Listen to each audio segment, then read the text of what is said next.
Welcome to the Grief Cocoon podcast, where you'll hear open, honest, and thoughtful conversations about grief and loss, death, and life. I'm Gabby, your host, and I chat to different creatives about their experiences, how they've used creativity to process and transform grief and loss, and how you can too. This podcast was recorded on the sacred and sovereign lands of the Boonwurrung and Woiwurrung people of the Kulin Nation. I'd like to offer my respects to their elders, past, present, and emerging, and extend that respect to any First Nations people listening today. For this episode, we're going to dive straight in and get into the interview. Raphael has just so much to offer in terms of his perspective, and I'm really grateful that he was kind enough to offer his time and his energy to this interview. Please listen right to the end. There's just so much wisdom all along the way. You are a man of many talents. You're a photographer, a filmmaker, creative director, and even a performer as well, and a health advocate.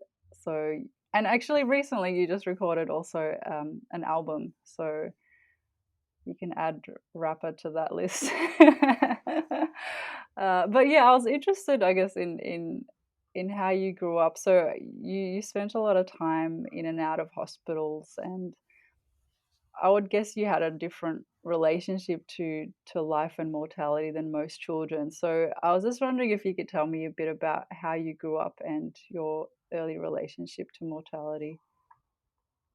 Awesome. Thanks for having me. All right.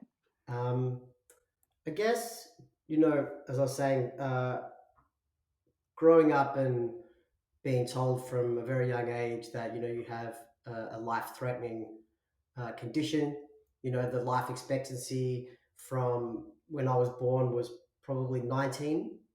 So I grew up, I guess there was a lot of cognitive dissonance where it's like I didn't feel like I was going to die at 19, but I was being told I was going to die by 19. Mm. So that affects life.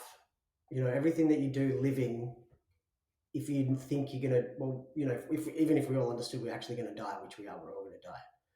But if you know that from such a young age, you definitely have a different perspective on life. And even still today, just before I turned 40, the life expectancy for cystic fibrosis went from 19 to 40. So Wow. I was like 38, and it was like, now it's 40. And I'm like, am I ever going to escape this, this death hanging over me? Mm. Death definitely has driven all my passions and everything I work, my creative work towards around death. And to me, death hasn't been the theme. Life has been the theme, but that's because of the understanding of death. So, Mm. like, the title of the album is Life Expectancy, which is, it's all about, well, how long have I got to live? This perspective of life and death, which has shaped, all my creative practices. Yeah. Uh, yeah, it definitely feels like something I've always ran from, but embraced at the same time.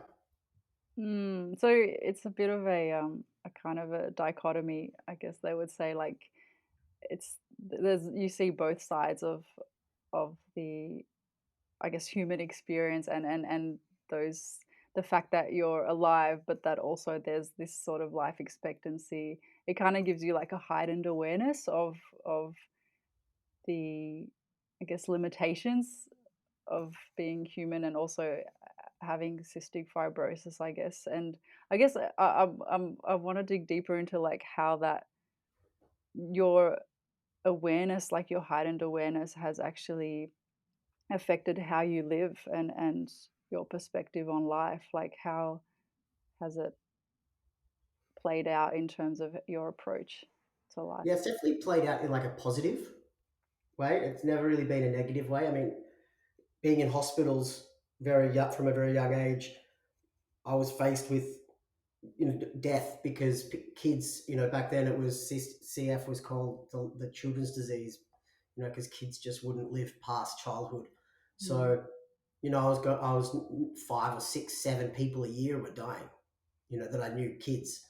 Um, which, you know, as I grew older, I realized isn't a common thing for people to experience loss, you know, at Mm. such a young age. And I think what that shaped for me was this acceptance of life, which is the understanding of death and that it happens, and grieving, um, in terms of like how the understanding of death, like okay, this person wasn't well, you know, they weren't looking after themselves, this happened and they died. Mm. And then understanding that, like, I think after one thing, if you experience death enough, you begin to you begin to grieve differently.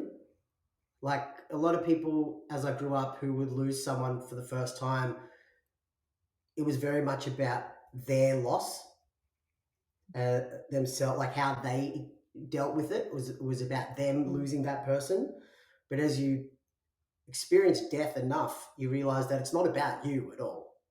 You know, it's not your loss. You know, someone's gone, but like it's you don't grieve for your. You don't be like, oh, I'm so sad. You know, you understand it and you accept it, and it's not as hard, but it's like, yeah, you just understand it. You go, cool, that's death, and you know that's life. That's what happens. Um, yeah, So I guess, yeah, I think I I can got totally. trailed off then, but No, but it's interesting, I guess. So what is grief about for you then?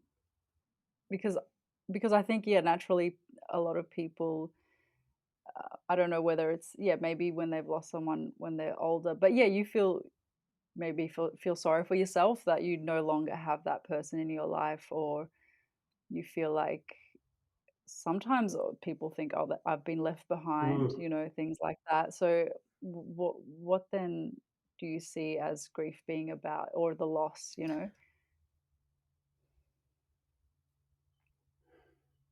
I I usually grieve for the people closest to that person and Hmm. their loss. Parents, family, partners, kids. Um, my sadness comes from that. I don't feel, Mhm. because I usually can make sense of death, whether it's like a health complication or a mental health complication, or someone just whatever it was, with like suicide or drug overdose, a health thing. Usually those types of things, you know, I make sense of it. I go, okay, that's what happened. This is what it is. Mm. I get it. Um, for other people, I mean, that I see it being very different. But since I've been around it so much, I yeah, I find it hard to grieve because I make sense of a situation. I'm like, oh, okay, yep, that Mm. makes sense. Now that person's gone. I don't ever think anybody's ever really gone though, and I think, you know, they're in another universe, in another, not universe, like in another uh, Dimension. dimension, like they're still alive. You know, like parallel universes, that type of thing. I think, you know, they're still existing in some form. Mm. Um, yeah, but for me, I can't. I find it so hard to grieve because my brain just goes, "Yep, that's what happened." Okay, and then generally at a funeral, I can grieve, I can cry a bit because of the emotion and the surroundings, but my brain just goes to a place where I accept death and understand it, and then Mm. I guess it sounds like maybe it is, yeah, it does. You can make sense of it when there was like it was sort of. uh, I'm just thinking about like sudden death, for example, like if it was a car accident, mm, or um, someone, there was no signs that like someone was going to die, and then suddenly They're just something gone. happens.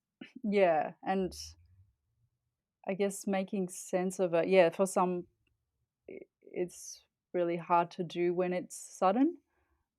But it sounds like, in some contexts, like for you being in hospital, knowing that like your peers are sick, or that they might be unwell, then you can sort of understand what happens next. But then I guess it also, like, I think about, you were also one of those kids that, but you've surpassed all those expectations, and then kind of, I guess, are an anomaly, are you? Like, in terms of someone living with cystic fibrosis and being told that you only have till 19, or that you only have till a certain age, and then every year that you kind of continue living is sort of breaking those expectations, I guess. Mm. Yeah, they did a study on people with genetic conditions, cystic fibrosis being one of them, and the anomalies like myself, and there's many others who they have the superhero gene, which means they somehow, even though against the odds, surpass everything that was dealt to them. Mm, I just think with it's funny because I never, because of this understanding of death, nothing ever made sense to me. So I never adapted to the I shaped my whole life around the fact that I was given, like a life expectancy. Nothing made sense. So it's like, okay, so why am I struggle in school? Why am I still in school? My parents are like, don't do this, you get sick, you're gonna die. But then why are you making me do all these things that I'm gonna do? I never stuck or adapted to any social constructs or norms of school and university, mm, college, house, family. I've just got to 40 years old, and I'm like, how did that happen? Like, I feel like when I look back now, my 30s were not people's 20s. I kind of just flew through because of this, like, well, I haven't adapted to it, so why should I start now? This, like, we're all gonna die. What's the mm, point of like chasing all these things that are fed to us? They're just distractions. Whereas, all I really ever wanted to do was just go live on a beach and meditate and just exist in life and experience life. And I feel that that understanding of death and mortality has definitely, um, it's definitely just made me not buy into so much of the stuff that we're fed. mm, Um, and that's why I think death is so hard for some people, because we're given this framework of what life is, but that's not what mm. life is at all. So, Yeah, you kind of, there's all these expectations, and sometimes I feel like, a lot of us live like we're gonna live forever, and think, oh, like, even for example, like my parents, who just worked really, like, they were migrants, and they didn't even speak the language, and they had to start from scratch, and they just worked really, really hard, and they just thought, well, we'll live our life when we retire, mm, and then there's that expectation that they're gonna get to that age, and for example, like my mum never got to retire, like my dad has now, but uh, I think, yeah, I had this expectation that, like, they would live forever. Or, my mum was so strong and so, like, powerful, and was invincible, but like mm, she never got to experience that sort of just enjoyment of life, of not working so hard, of, retiring, like that people kind of look forward to. And so now Yeah, and I think it has shaped the way that I live now, because I'm like, well, I'm not gonna wait till I retire to enjoy life. I don't know if I'm gonna get to retire. I don't know if I'm gonna get to that age, so why don't I find a way to enjoy life now? That's right. I did that. Mm. I left uni. I did like a TAFE course, and I left in like when I was like 20 to go snowboarding. So all I ever wanted to do was like go live in the mountains, go snowboarding and just enjoy life. Um, and I went and did that for like 3 or 4 years in Canada, and then came back, bought a camera, started doing photography, and got into filmmaking. But I really tried to just to break all the social norms, and the constructs of like a weekend or a week, or needing to like go for a drink after work. I wanted to create a world where I didn't have to work a job I didn't like that would make me get to the end of a day or end of a week where I needed a substance, where I was like, thank God for the weekend. I just wanted to be able to do whatever I wanted, whenever I wanted, however I wanted. And that was like, just, Amen. that's the life I wanted. And, I stopped drinking. I stopped doing anything because I didn't see, uh, I guess, I said this yesterday, if my health was a drug, why would I keep doing it? If my disease was a drug, I would stop. Whereas most people are fine, but yet they Mm. put things in their bodies that make them feel the day after, like how I feel every day. Mm. Um, back to that point, you just made me think of that mortality and working, and how the things we tell our kids about death. Like, we just don't talk about death. We tell our kids, "Oh, I'll always be there for you." It's like, no, you won't always be there.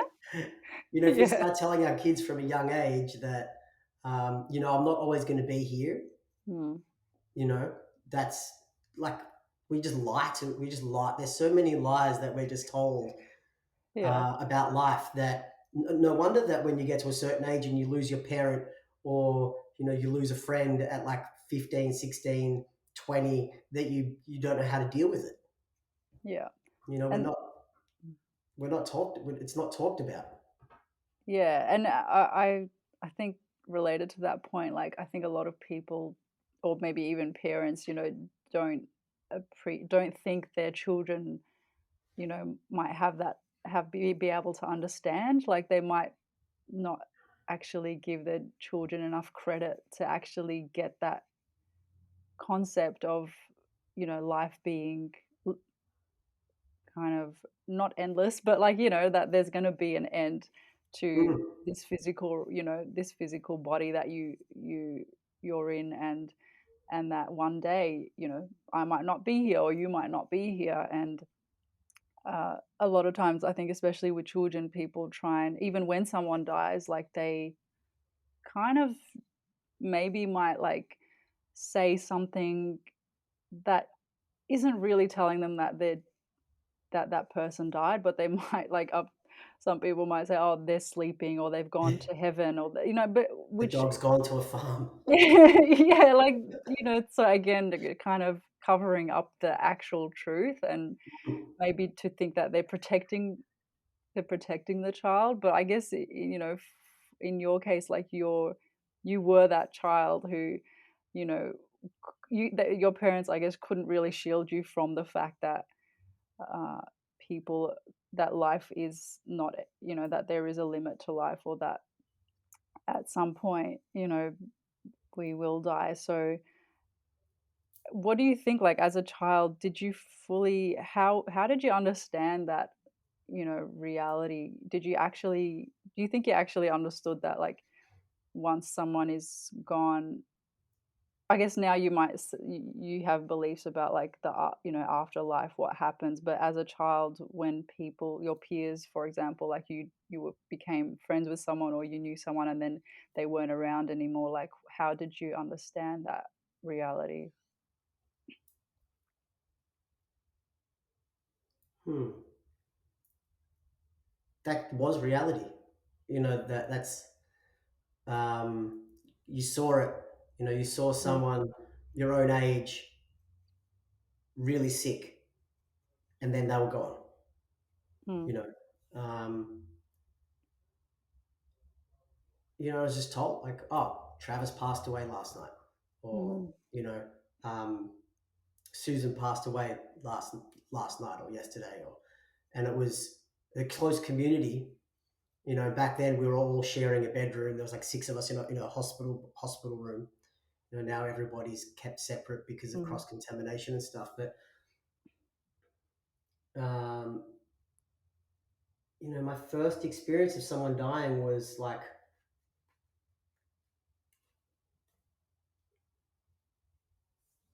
11 Mm. or something. But the idea of that happening was forever. I just going to hospital appointments, doing lung function tests, taking medicine every day. All these things you're doing is for you not to die. Mm. And then when you see someone die, it's just an affirmation of the things that you're doing to stop that happening.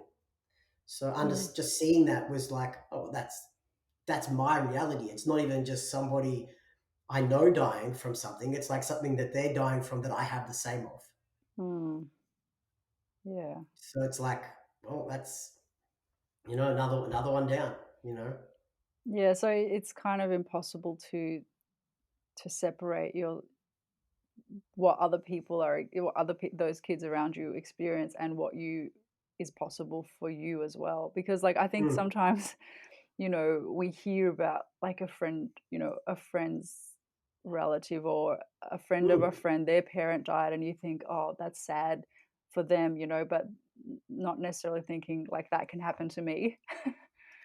I've never spoken about this, but I think I have a sense of survivor's guilt. Mm. You know, I always knew that, not that I wasn't as sick as some of those other kids, but I always knew that I wasn't going to die that way. I always knew that, like, even though I was told I was going to die young, I always felt like I would watch all my friends die and then die last. Wow. And where do you think that came from?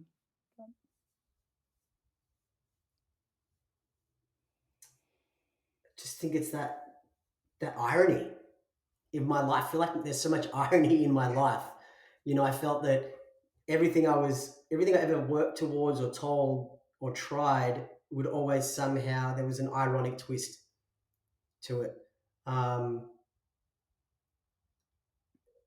so just being in hospital and seeing all Mm. everybody else being really sick, and I've always felt that I was always looked at as the not the one that wasn't as sick, and I always felt that I was like uh, almost judged for that by the other kids. Some of the other kids, they were always, because they were in hospital. Like, I was in hospital 2-3 times a year. These Mm. kids were in hospital like 6-7 times a year. Right. Okay. Like, they would leave hospital for a week and come straight back in. Mm. Go out, come back in, and then go. Yeah. Um, yeah, and every time I'd go back in, like someone else. So even though I was always told I was going to live, I was going to die, I always felt like the irony is I'm going to live past everybody and then die alone Mm. and watch everybody die. That would just be my curse. Mm. So yeah, Or maybe I've always. your curse or your blessing, I guess. In Yeah, terms it's a of, blessing. yeah, Perspective, in terms of perspective. yeah.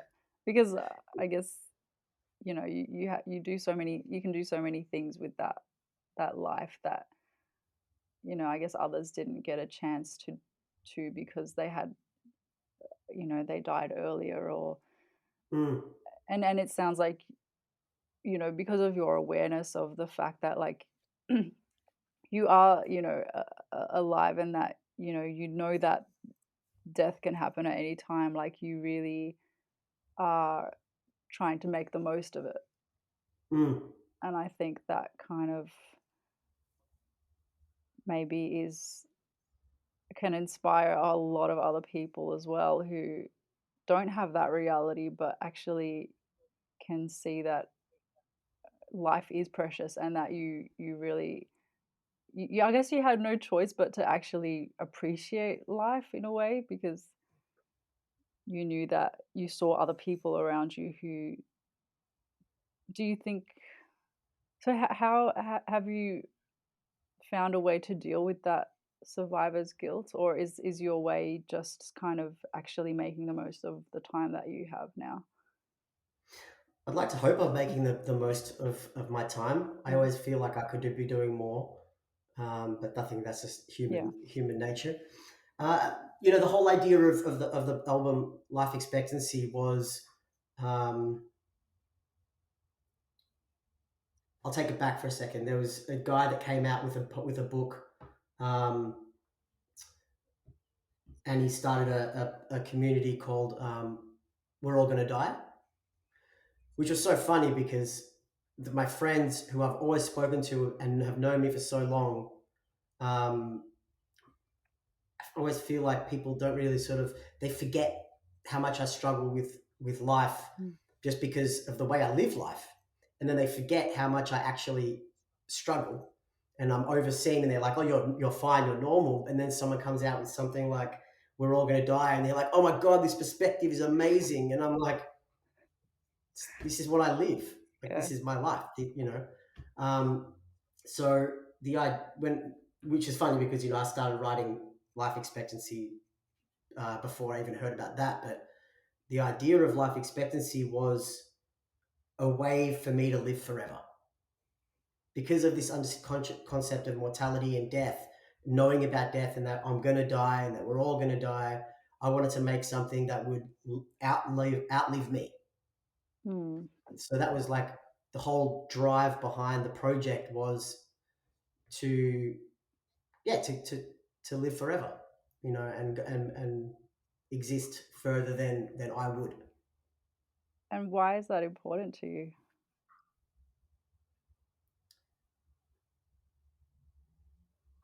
So the idea is that it's important to me because when you're told that you're going to die or that you have that understanding of death, um, like you said, the uniqueness of my life, uh, to put that into something that's um, comprehensible for someone else Mm. is what makes that important. So it's like my story became not about me. It's just about the story. All all the irony, all the contradictions, um, so many different things. To put that all into something for other people to experience. I felt that was what was really important. Um, Someone said to me the other day after I released the project, they wish they could be as vulnerable Mm. as I was on that project. And I said I had to let go of the concept of me, and what other people would think of me or what I think of me, and put everything down, as real as much as I could, um, for the listener, because the only way that someone else is going to be able to understand or experience it is if I tell everything.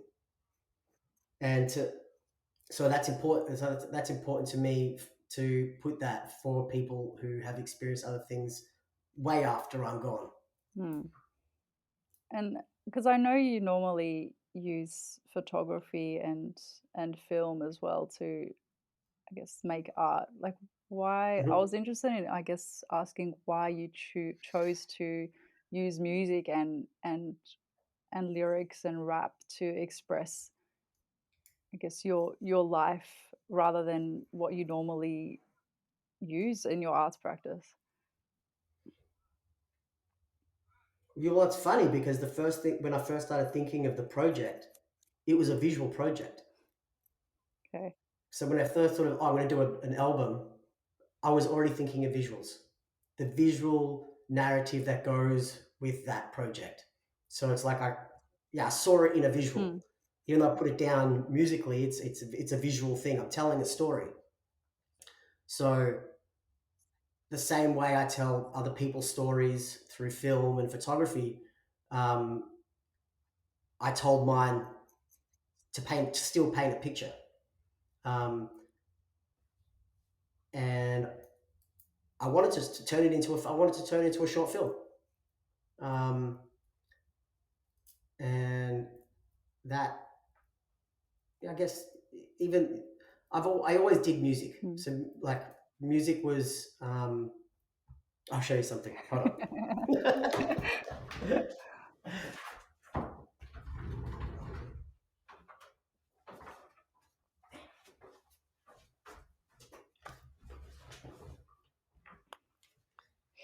So yeah, ever since I was a kid, I just loved performing. Dancing, acting. They were like my first loves. My first passions was just, even in hospital, I would perform in the room with all the kids. Like I'd do stand up, like do Eddie Murphy's Delirious or Michael Jackson. And a part of my drive in life to live was driven through the inspiration from music. So Michael Jackson's, passion for life and helping people, I guess because, yeah, here we go. Here's the answer. Because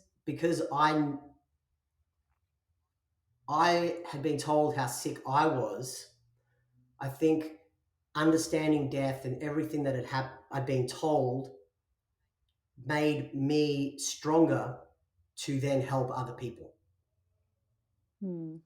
So because I think because of all the death, the life expectancy, all the trouble I went through, helped me become more compassionate and have more empathy, because I had such a strong understanding of self. I knew what I understood because of my life expectancy and my health, that I was stronger than a lot of people. So I could see in a lot of people struggle, people that didn't understand, people that were scared, people that couldn't accept things that were happening. So when someone died or when someone was sick, people would talk to me because I got it. I understood a lot more things than most people. So I guess that's why I really chose music to tell my story, because I know how much music can help people. You can sit there and you can lecture somebody on some shit. You can be like, this is life. When I was young, blah, blah, blah, blah, blah. And kids are going to be like, shut up. I don't want to listen to you. But as soon as you put it to a beat, they'll bob their head and they'll listen. That's it. But anyway, this was me in grade 3. I have no idea what I was singing because I couldn't sing, but I just loved performing. So this is me Oh, wow. in grade 3. Look at you. Oh, yeah. You got a guitar. I'm going for it. I am going for it. I don't know what I was singing, but it was like I'm performing for my class. Oh, wow. So music was always there, I guess, as a young. The funniest thing about this is the rhyming words behind me. What does it say? All will turn red, all will turn orange, all will turn green, all the things I've ever seen. Wow. Funniest thing I've ever seen. I always wanted to make sense of things. Even I was always listening to music and I was always asking my brother, what does that mean in that song? What does this mean? What does that mean? So I had this very inquisitive personality where everything had to make sense. I had to understand everything. And yeah, I just wanted to put that in music. And how do you, I guess, yeah, making sense of things, like it can be very hard for people after someone dies, because it's like, oh, that, it just, they don't, because we're told, I guess, we're not really, we don't accept that, like, actually life is short, and people are going to die. It's like when it happens, it's like, no, this wasn't meant to happen. Why did this happen? And it sounds like you don't really necessarily go down that track, but you kind of go, actually, maybe this is normal, or this is part of life. Yeah, my brain just connects two things, three things, and then I can't grieve Mm. because my brain goes, "Oh yeah, that makes sense." Yeah. You know, it's so interesting when you hang around people who have just lost someone, and language Mm. changes so much. Like, oh, that would kill me. You can't say that. Like, or like just the words death, Mm. kill. Like there are so many like little words that we use in regular speech. Again, like I mean, it happens over the years. Things you can't say anymore. Mm. Um, yeah, But yeah. I was Go just on. Use thinking it. about this, like the really popular response now of dead. When people find something really Yeah, funny, they yeah. say dead. I'm Yeah, dead. I'm dead, or dead. Yeah, yeah. Yeah. Stop it! You're killing me. Like it's these words that we use Mm. in different context. When you're around grief and loss, you find yourself and you're like, oh fuck it, let's say that. Yeah. Yeah, because mm, I'm mm, I'm sure maybe one day that I mean I don't think those types of words will be sort of um, not used because of those connotations.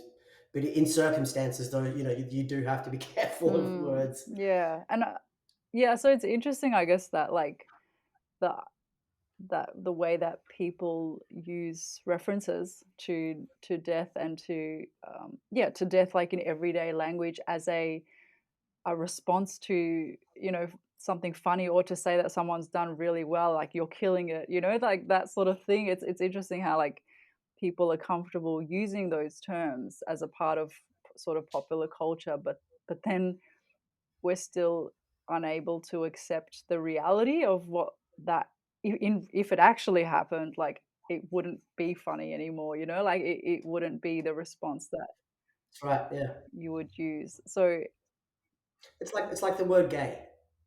It used to be used hmm, so commonly, but now, it's like you can't use that word.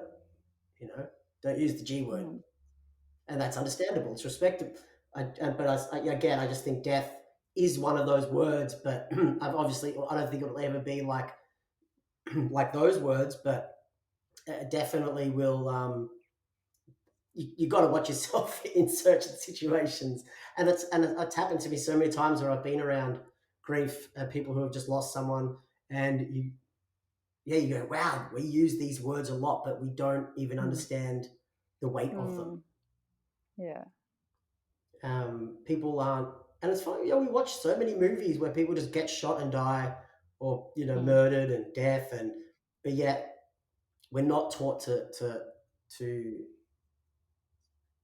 experience it Yeah, and firsthand and from a I young was age. talking to another a young woman called Alicia the other day in an interview, and she was talking about how when she sees someone die in a movie or in a TV series, you don't really get you don't really see the people grieve. Like, she's like, you don't see them thinking about them every day, or you don't see them really, they might cry for a bit and then they just move on, like they just go on with their life. Yeah. There's in terms of like the full picture, like of the reality of what it feels like, or how it feels to actually grieve someone. Like you don't really see that in movies or Mm. in even like I guess there might be funeral scenes and stuff, but it's the after, like how it still continues to affect you afterwards. You don't really.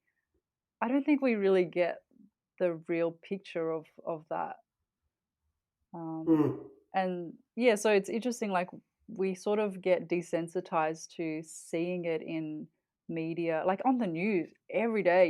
You will hear about like people being murdered, or shootings, or yeah, people dying, or Just yeah, death death. is a Yeah. really kind of it can be quite there's a lot of death in the news, but yet when it comes to our personal life and those around us, it's still a very, I guess we kind of detach from it in a way, or we desensitize ourselves to it, but we still don't know how to cope with it. Mm. I really think that, I really feel that the way people deal with death is on a ego level. It's about Mm, your loss and your grief for that loss. How am I going to deal with that loss? You know, I am so sad. Um, this person is out of my mm, life. Um, it's hard to sad to say. I find it hard to say, but it's what it is. Like, and as soon as you remove yourself and you understand that death is life and life is death, that you can go, you have your grief, it's sad, you know, the person's gone, but you have to get to a point where you have to celebrate mm, a life, you know. You can't just, you know, yeah, you can grieve for, I feel I can grieve for the sadness of that person, um, not being here anymore, and for but not for my mm, loss. You know, I don't see it as my loss anymore. I see it as a great loss. You know, when it's someone special, when someone passes away, that means a lot mm, to someone, to people. You know, it's a very sad loss.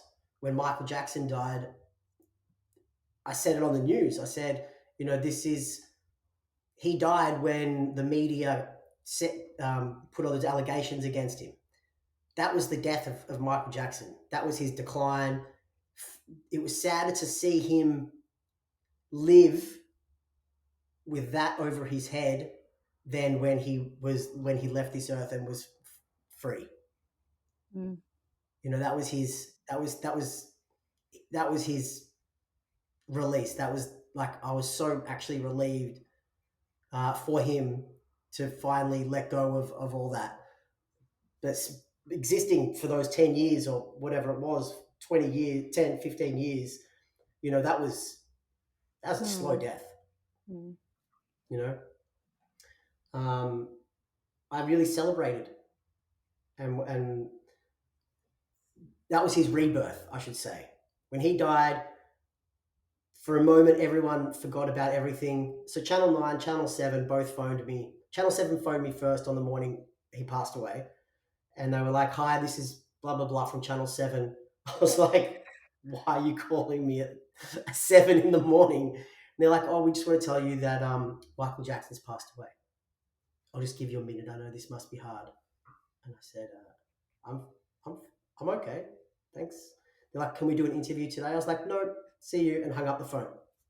Then I got phone calls from like my mum, my auntie, all these people that the news had phoned to try get my number, all telling me I need to do the interview.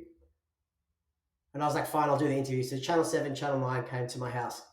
And Channel 7 were just looking for a sob story. And I just kept saying, "Well, if you, the media, didn't, you know, spread the propaganda of him, he may still be alive. If you, the media, didn't do this." And as I was sitting there, like I was living in St Kilda on Canterbury Road, and like 3 cars passed, all pumping Michael Jackson. And I was like, "Listen, this isn't his death. This is his rebirth. This is the day he's like celebrated and born again." And I think that perspective is something that, you only get well once you experience a lot of death. mm. You can't just expect someone to experience and have those feelings about death, you know, on their Mm. first loss. And what do you, I guess, what do you say to people who can't see that kind of? You can't say that. You No. can't say get over it. It's not your loss. Yeah. That's for sure. Um, the only thing you can do is just Mm, hold space for someone, allow them, to grieve and to go through it how they need to go through it, and you can guide them. You know, you can be there for them, and don't be awkward Yeah. around people who have just lost someone. Don't be afraid to talk about it. Don't be afraid to talk to them, because people can sense when you're being awkward and don't want to talk about things or talk around. Oh, how are you? It's like, how do you think I am? I just lost someone. And again, there's that language. I just lost someone. It's about them. People, and again, that just comes with the amount you experience death, because we just don't experience death enough. Yeah. I know it's weird, isn't it? Because I'm thinking people might be like, well, I don't want to experience death, like it's something that unless, even when you do, like, because people, it can be very painful, especially if someone's very close to you that you lose. Well, it's you do, it's like, I don't want to experience too much of that because it can be very painful. But you're saying, like, it's that the more you experience that, the more you experience loss, the more you'll get a understand what loss is, that it's not about your loss, and that life. Understand. Accepting death is understanding life. I really believe that. There's I think, it just comes in education and learning from childhood. Like, if we just changed how we spoke about death and understanding what it is, we would see it differently. And what do you see? What do you see as life being? Like, what is it to you? As in, like, you're saying, you said understanding death is understanding life. And so what's your understanding of life?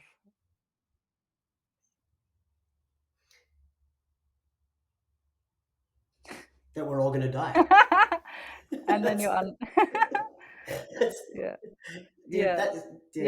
then you're, I guess, on the flip side, the understanding of death the understanding of death has driven my life. It's made me be more compassionate, made me be understanding, made me want to help people, because because I know what death is, and I've experienced it so much.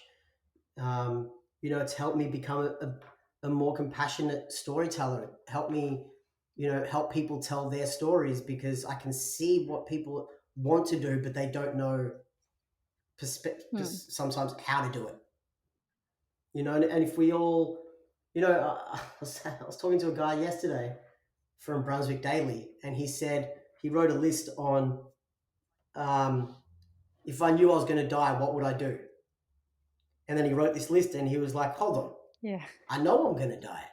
So we changed the heading to, if I knew I was going to die tomorrow, if I knew I was going to die in 3 days, if I knew I was going to die in a week, what would you do?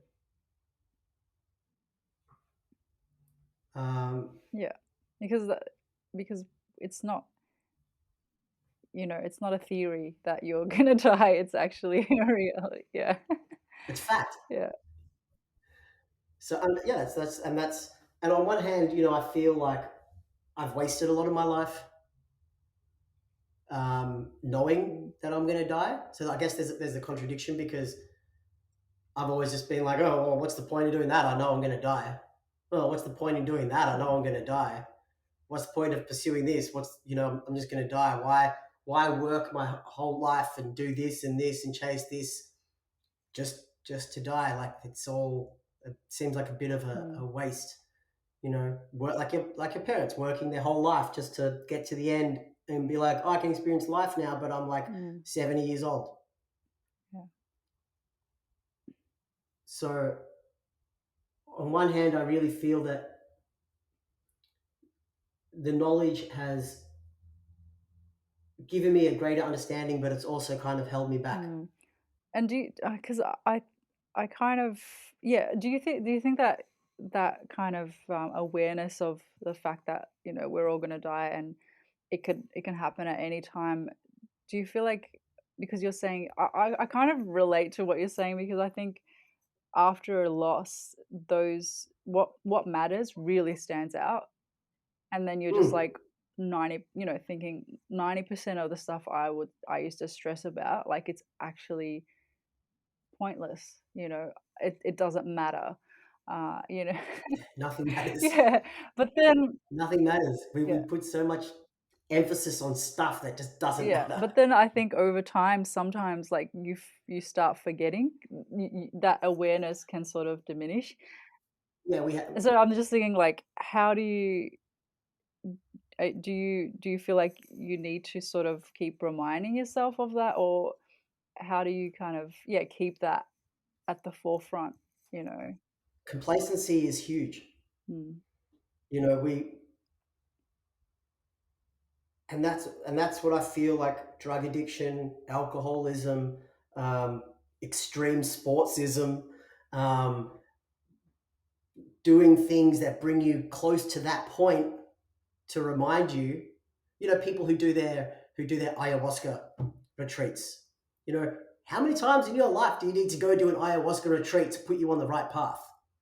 You know, clearly, for me, I have a constant reminder every day that, unfortunately, I have a constant reminder every day with my health that I don't get complacent anymore. mm, But it took me a long time to, I didn't go to hospital from 15 to 35 because one, the Michael Jackson experience when they were like, but you can't go on the tour because you're sick. And I was like, shit, I'm not sick, but I can't say that because if I say that, I'll get in trouble. So damn it, I can't go on the rest of the tour. I can't use this as an excuse anymore. But also, I knew a kid who was really healthy, like me, who was out of hospital for ages, came back in for the first time after like 4 years, and then that was one admission, then got out, and then he was back in hospital and then died. mm, So at 35, I was like, shit, I'm sicker than I thought I was. I have to go to hospital. Is this going to be what's going to happen? I'm going to go in once and then again, and then I'll die. And I came out and I was like really on top of everything. And then I got complacent and got sick again and had to go back to hospital and then came out. And I was like, nope, not happening mm, again. And I stayed on top of everything to maintain my health. And that's when I really started thinking about this mm, stuff, the project, the ideas, my life, So, so that complacency definitely, I definitely had that awareness mm, of that complacency. mm, But you made you made me think of something um, about the ayahuasca thing. So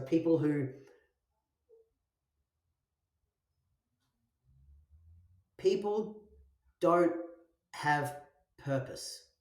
Generally, white people have so much privilege and upper hand of life where we have so much choice, so much opportunity that we just don't know what to do with mm, life.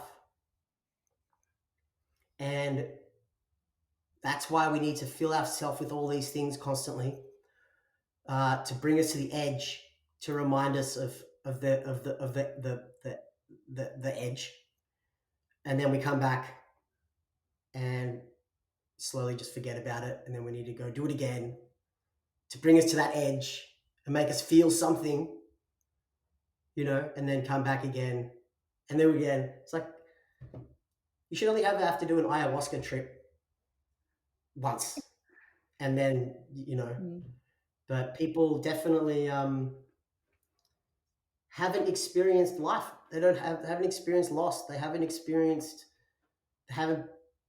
they're fortunate. They haven't been given a death mm, sentence or a life expectancy or something like that. And I guess that was, again, my idea for my album was to share that with people who may have had some little experience in those things, but to get that full scope of that experience was definitely, you know, my first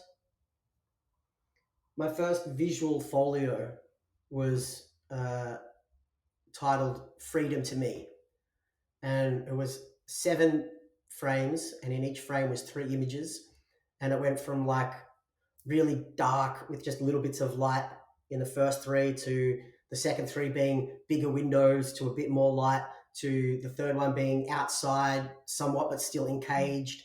The fourth one was like me in the hospital, and somebody else sick in hospital, to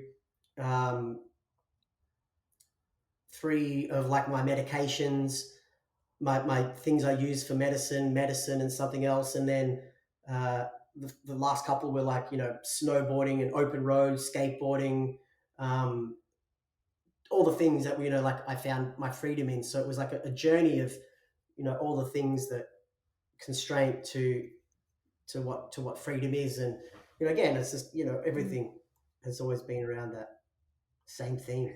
In different ways, I guess. In different ways, yeah. My first rap I ever wrote was all about death and cystic fibrosis. Do you remember that rap? Yeah. What is it? I keep thinking of all my new stuff. Now, there's nothing in this world that can never stop me when faced with any dream or opportunity. See, I've been told I've got this disability, but as long as I live, it won't affect me or my ability for my physical agility. See, I'm only proof there's no use in using an excuse. So let me tell you, they won't help you in any way, shape, or form. I've had this disease since the day I was born. Mum's heart was torn when slapped with the diagnosis. White coats were telling her cystic fibrosis. At first I thought, yeah, this is cool. All I have to do is be sick, and I was out of school. Completely clueless. I wasted my time. It was useless because I was the one using all the excuses.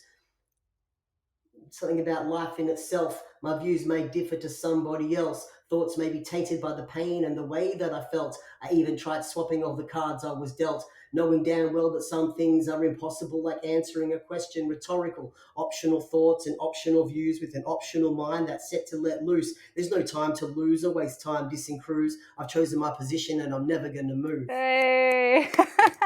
Nice one.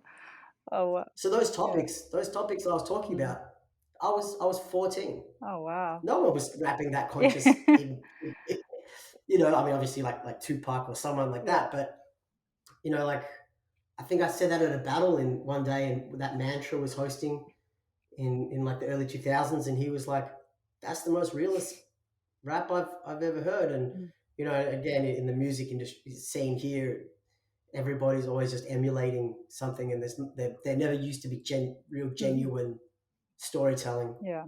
But yeah, I guess that's one of the, because I feel like, you know, you're pretty, you've gained a lot of wisdom from your experiences that people maybe their whole life don't really get, you know, in terms of like how you understand life. And it's not really an age thing, you know, it's just an experience thing. No. So because of your I've always said that. Oh, really?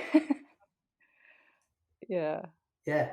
But when I was in the raves, when I was raving in the 90s, I realized that age, you know, coming into something, for instance, like the rave scene.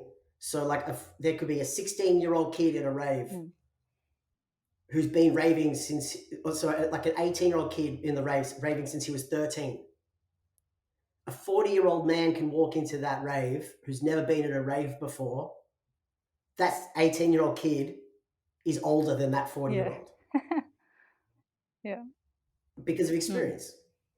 So what is age? At dinner, my mum asked Michael Jackson how old he was. And Michael Jackson said, if you didn't know how old you were, how old would you be? And his answer was, however old you feel. So, you know, in times of your life, you could feel, in that situation, that 18-year-old kid would feel a lot older than that 40-year-old. Yeah. Yeah. You know, that 40-year-old would feel very young. You know, he'd feel like he wouldn't know what to do, like, you know, like an 11-year-old. So it's all, you know, everything's perspective. And I've always thought that, you know, age doesn't matter. It's all down to experience. You know, you could see a kid that's experienced a really hard life consoling an older person who's never experienced those things. And, you know, in that situation, you know, how do you compare age and say, oh, well, I'm older, so I know more. It's like, do you though? Yeah, spot on. I totally agree with that. And I mean, and some people have, you know, lived a lot and also are, you know, older in age and have used that wisdom, you know, to guide others. And then others are maybe half that, you know, half their age, but also have, you know, equally they're experienced enough to gain that much wisdom. So yeah, I totally agree, and I really appreciate like your perspective and you sharing with the story with me today. And I really enjoyed this conversation. I hope it doesn't come off the wrong No. way. No, we still respect our elders, and I think, you know, it's just around thinking about age, and also like I guess that idea of, you know, when you get to a certain age, you'll do certain things. I guess that's something we didn't really touch on, but I think when you're so aware of how short life is or how short it can be, you don't wait to be a certain age to do things. You just sort of do what you want to do, and you live how you try and live how you want to live, because you know that, hey, there's no guarantees. Yeah. Yeah, like putting a music project out at 40 it just felt like the right time. It wasn't like, oh, I'm too old to do music. Yeah. You know. Yeah, I'm still hanging to record my stuff, so I'm 33 now, so yeah. There's always time. Like that, this age and perspective thing of, well, you have to do these things by this time or this thing that way. I can't wait to hear your music. Thank you. And yeah, I think time is not linear, like how you know, we understand it. It's just sort of what's right for you. And I guess I think, yeah, we don't need to fit into this like structure that's been created for us. And it's yeah, I totally relate to that. And I yeah, I think this has been awesome to have a chat and to hear your perspective. Thanks, Gabby. This episode was kindly supported by Footscray Community Arts through their Artist in Residence program. If you found this conversation valuable, then it would be great if you could leave a review or share it with a friend so that more people can find this podcast. Thanks for listening.